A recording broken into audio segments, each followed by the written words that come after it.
Article है biology and the service of Mankind. Biology ने बनी नौ इंसान की खिदमत के लिए बहुत सी अहम खिदमात सर अंजाम दी हैं, जिनमें से कुछ को हम यहाँ पर पढ़ेंगे। बायोलॉजी का जो इलम है, इसमें तरक्की की बदौलत हम इस काबिल हो गए हैं कि हम पौधों की मुख्तलिफ अक़साम जो हैं उनमें बेहतरी ला सकते हैं।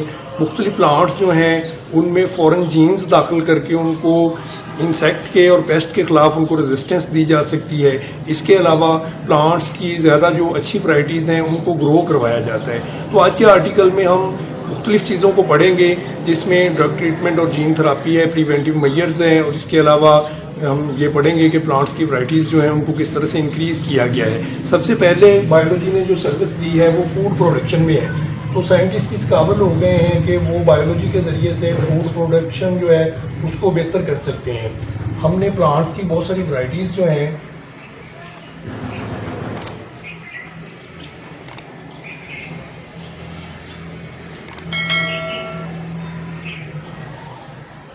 ये वाले प्लांट्स जो हैं इनका ग्रोथ रेट बेहतर है और ये ज़्यादा फ्रूट जो है उनकी प्रोडक्शन करते हैं। इसी तरह से पोल्ट्री ब्रीडर्स जो हैं उन्होंने एनिमल जो फॉर्म होते हैं वहाँ पर ब्रायलर ज़्यादा उम्दा गोश्त के लिए और लेयर जो है वो एग्स की। तो बायोलॉजी की तालीम की बदौलत हम इस काबिल हुए हैं कि हम पौधों और जानवरों की बेहतर जो खसूसियात वाले पौधे और जानवर जो हैं उनको हासिल कर सकते हैं। इसके बाद जो मेथड इस्तेमाल होता है जेनेटिक इंजीनियरिंग है, जिसके ज़रिए से हम प्लांट्स और एनिमल जो हैं उनकी बेटर वैराइटीज़ जो है उनको हासिल कर सकते हैं। तो जेनेटिक इंजीनियरिंग क्या है, सबसे पहले इसको हम डिफाइन करते हैं। फॉरेन जीन्स जो हैं उनको इंसर्ट कर देना किसी बॉडी के अंदर, उनको ट्रांसजीनिक कर लेना किसी सेल को, जेनेटिक इंजीनियरिंग कहलाता है। जेनेटिक इंजीनियरिंग से मुराद है बैक्टीरिया वगैरह को इस्तेमाल करते हुए हम फॉरेन जीन्स जो हैं किसी बॉडी के अंदर इंसर्ट करते हैं। तो जेनेटिक इंजीनियरिंग जो है इसने इंसानी फलाह व बहबूद में बहुत ही अहम किरदार अदा किया है। जेनेटिक इंजीनियरिंग की बदौलत ही हम इस काबिल हुए हैं कि हम बहुत सारी वैराइटीज़ जो हैं उनको चेंज कर सकते हैं। और जेनेटिक इंजीनियरिंग के इल्म के ज़रिए से हमने इंसुलिन को तैयार किया है, जिसमें बैक्टीरिया जो है उनकी बॉडीज़ के अंदर से प्लाज्मिड एक एक्स्ट्रा सर्कुलर डीएनए होता है जिसको निकाला जाता है, उसको रिकम्बिनेंट कर लिया जाता है और उसके बाद बैक्टीरिया के अंदर उसकी क्लोनिंग करवाई जाती है। तो जेनेटिक इंजीनियरिंग के ज़रिए से हम प्लांट्स और एनिमल्स की बेटर वैराइटीज़ जो हैं उनको हासिल करने के काबिल हो गए हैं। इसके बाद दूसरे नंबर पे आता है क्लोनिंग। क्लोनिंग से मुराद है कॉपी करने का अमल। हम किसी जानदार की कॉपीज तैयार करते हैं।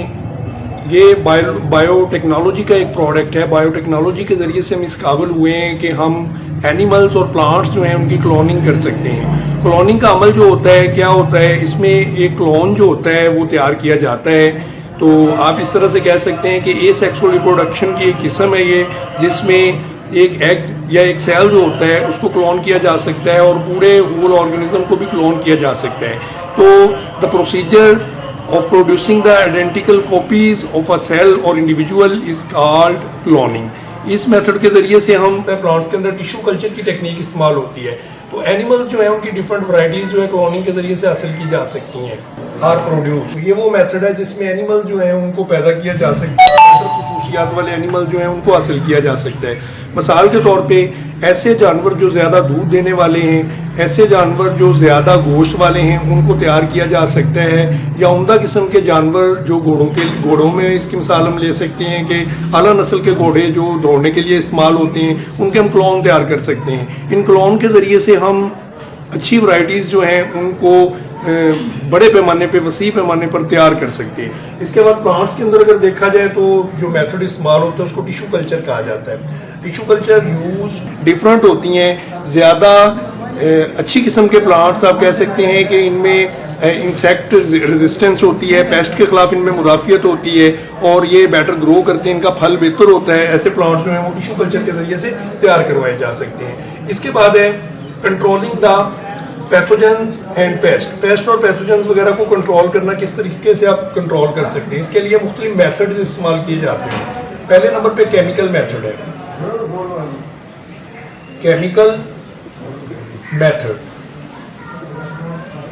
केमिकल मेथड जो है इसमें मुख्तलिफ केमिकल्स को इस्तेमाल किया जाता है। तो ये वाले केमिकल्स जो होते हैं ये इंसेक्टिसाइड, फंजीसाइड, और पेस्टिसाइड होते हैं। इनमें इंसेक्टिसाइड इस्तेमाल हो सकते हैं। इंसेक्टिसाइड से मुराद है जो इंसेक्ट के खिलाफ रेजिस्टेंट, जो इंसेक्ट को मारने के लिए इस्तेमाल है। फंजीसाइड फंजाई के खिलाफ होते हैं इस्तेमाल, इनको इस्तेमाल किया जाए तो इनको इस्तेमाल किया जा सकता है। इनके जरिए से प्लांट्स जो हैं उनकी ग्रोथ जो है वो बेटर की जा सकती है। तो केमिकल कंट्रोल में इंसेक्टिसाइड, फंजीसाइड और पेस्टिसाइड इस्तेमाल होते हैं, जबकि बायोलॉजिकल कंट्रोल दूसरा मेथड है जो कि केमिकल कंट्रोल की निस्बत ज्यादा बेटर वे। बायोलॉजिकल कंट्रोल जो है वो किस तरह से बेहतर है? केमिकल कंट्रोल में तो हम मुख्तलिफ केमिकल्स को इस्तेमाल करते हैं। ये जो केमिकल्स होते हैं ये टॉक्सिसिटी क्रिएट करते हैं।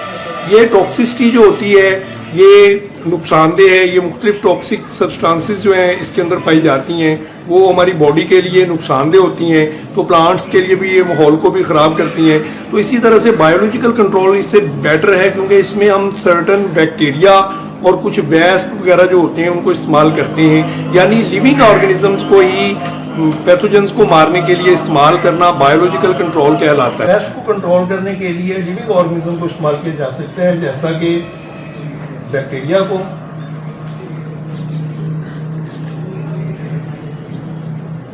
इसके अलावा इस्तेमाल कर सकते हैं वेस्ट। ये एफिड्स को मारने के लिए, तेले जो होते हैं उनको मारने के लिए इस्तेमाल किया जाता है। वेस्ट जो होती है ये तेलों को मारती है,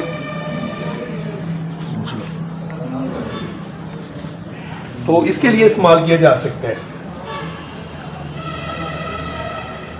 इसके बाद बायोलॉजिकल कंट्रोल है। तीसरे नंबर पे आता है आईडीएम।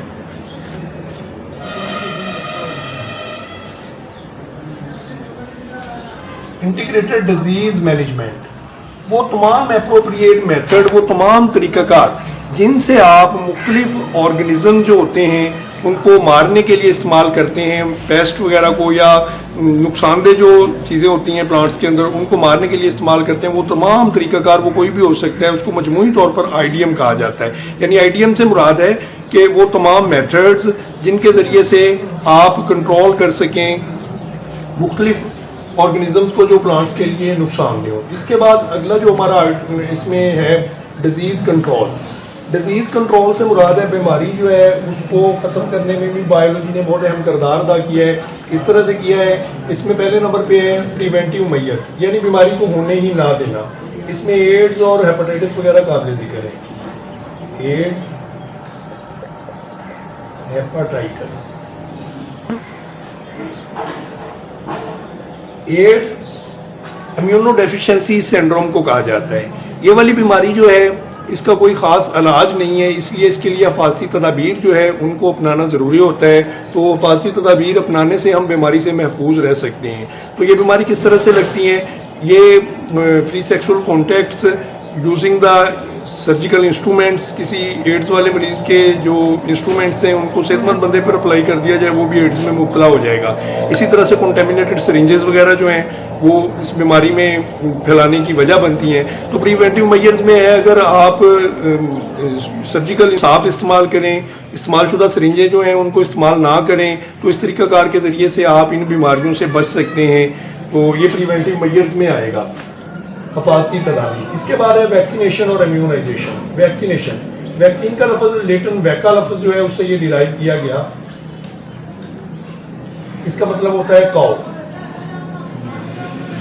तो सबसे पहले एडवर्ड जिनर ने ये लफ्ज इस्तेमाल किया था। उसने 8 साल का एक बच्चा जेम्स फिप्स जिसका नाम था, उसकी बॉडी के अंदर वैक्सीनेशन की, उसने वैक्सीन किया बच्चे के अंदर। ये डेड या नीम मुर्दा जरासीम होते हैं, इनको बॉडी के अंदर दाखिल कर दिया जाता है। ये वीकन जर्म्स आप कह सकते हैं, ये बॉडी के अंदर जाके इस काबिल नहीं होते कि बीमारी फैला सकें, बल्कि बॉडी को इम्यून कर देते हैं उस बीमारी के खिलाफ। तो सबसे पहले एडवर्ड जिनर ने यह तरीकाकार इस्तेमाल करते हुए वैक्सीन की टर्म जो थी इसको इस्तेमाल किया। उन्होंने एक 8 साल बच्चे के अंदर जो नेट किया, इससे कॉपक्स मटेरियल जो था उसको इस्तेमाल करके, तो ये वैक्सीनेशन का तरीकाकार जो था एडवर्ड जिनर ने सबसे पहले डिस्कवर किया था। तो वैक्सीनेशन से मुराद है डेड जर्म्स या मुर्दा जर्म जो है उनको बॉडी के अंदर दाखिल करना, जिससे बॉडी जो है उसके अंदर इम्यूनिटी पैदा हो जाए ताकि डिजीज जो है वो ना लग सके। इसको वैक्सीनेशन कहा जाता है। इसके बाद आता है दूसरे नंबर पे इम्यूनाइजेशन। अब वैक्सीनेशन के नतीजे में बॉडी के अंदर जो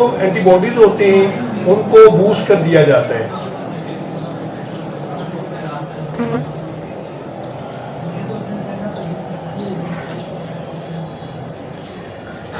एंटीबॉडीज जो हैं वो प्रोड्यूस हो जाते हैं, वो एक मरतबा एक्टिव हो जाए तो फिर वो बाहर से आने वाले जितने भी एंटीजन हैं उनको नुकसान नहीं पहुंचाने देते।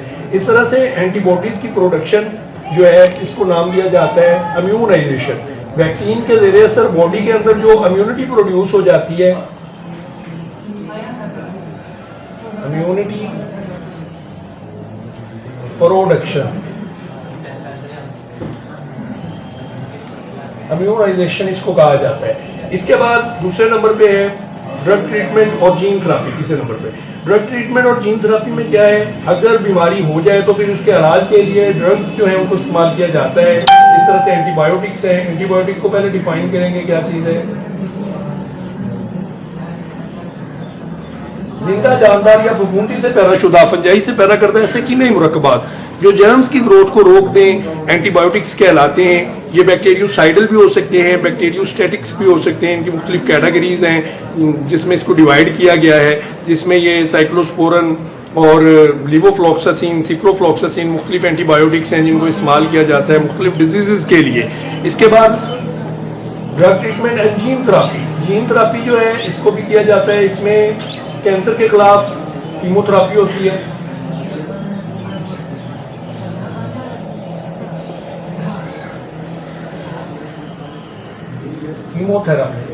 Chemotherapy certain anti cancer chemicals जो होते हैं वो बॉडी पे अप्लाई किए जाते हैं। केमिकल्स,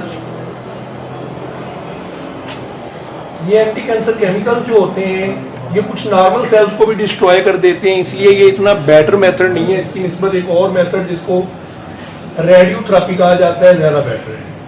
रेडियोथेरेपी में क्या होता है, रेडियो एक्टिव आइसोटोप जो है उनको इस्तेमाल किया जाता है, रेडियो एक्टिव मटीरियल को इस्तेमाल किया जाता है। रेडियो एक्टिव मटीरियल जो है वो कैंसर के खिलाफ, कैंसरियस सेल्स जो होते हैं उनके खिलाफ इस्तेमाल किया जाता है। तो ये रेडियो एक्टिव मटीरियल जो होता है ये कैंसर सेल्स को डिस्ट्रॉय कर देता है, ये नॉर्मल सेल्स को डिस्ट्रॉय नहीं करता, इसलिए रेडियोथेरेपी जो है वो कीमोथेरेपी की निस्बत ज्यादा बेटर समझा जाता है। इसके बाद लास्ट पे हमारे पास है जीन थेरेपी। जीन थेरेपी में हेल्दी जीन्स जो होते हैं उनसे फॉल्टी जीन्स को रिप्लेस कर दिया जाता है। फॉल्टी जीन्स जो होते हैं बॉडी के अंदर उनको निकाल के उनकी जगह पर हेल्दी जीन्स इंसर्ट कर दिए जाते हैं। तो इस तरीकाकार के जरिए से आप मुख्तलिफ जेनेटिक डिजीजेज जो होती हैं उनसे बच सकते हैं, जिसमें शुगर, डायबिटीज, मेलाइटिस और इस जैसी बीमारियां हैं जो जेनेटिक डिजीजेज होती हैं उनका इलाज किया जा सकता है। तो हम दोबारा से रिव्यू करते हैं कि आज के आर्टिकल में हमने बायोलॉजी को पढ़ा कि बायोलॉजी इंसान की किस तरह से खिदमत कर रही है। तो इसमें फूड प्रोडक्शन है जिसमें इंप्रूविंग वैरायटीज है, फसलों को बेहतर करके मुख्तलिफ तरीकों से प्रोडक्शन में इजाफा किया जा रहा है। इसके अलावा जेनेटिक इंजीनियरिंग है, जेनेटिक इंजीनियरिंग में माइक्रो ऑर्गेनिज्म जो है उनको इस्तेमाल किया जा रहा है। ये माइक्रो ऑर्गेनिज्म जो है ये बनीनो इंसान के लिए फायदे के लिए इस्तेमाल किए जाते हैं। इसमें मजीद आगे क्लोनिंग है, ये एनिमल्स में की जाती है और टिश्यू कल्चर जो है ये प्लांट्स में किया जाता है। इसके बाद पैथोजन जो है उनको कंट्रोल करने के लिए केमिकल मेथड है। केमिकल मेथड में इंसेक्टिसाइड, फंजीसाइड और पेस्टिसाइड को इस्तेमाल किया जाता है। और बायोलॉजिकल कंट्रोल जो होते हैं इसमें लिविंग ऑर्गेनिजम्स को इस्तेमाल किया जाता है जो कि माइक्रो ऑर्गेनिजम्स को खत्म करने के लिए इस्तेमाल होते हैं और नुकसानदेह। इसके बाद IDM है, वो तमाम मेथड हैं जिनको इस्तेमाल करके आप बीमारी पर काबू पा सकते हैं। इसके बाद डिजीज कंट्रोल हमारे पास थर्ड टॉपिक था कि डिजीज कंट्रोल के जरिए से हम मुख्तलिफ बीमारियों को किस तरह से कंट्रोल कर सकते हैं और किस तरह से कीमोथेरेपी, रेडियोथेरेपी और जीन थेरेपी का इस्तेमाल करके मुख्तलिफ बीमारियों से बचा जा सकता है।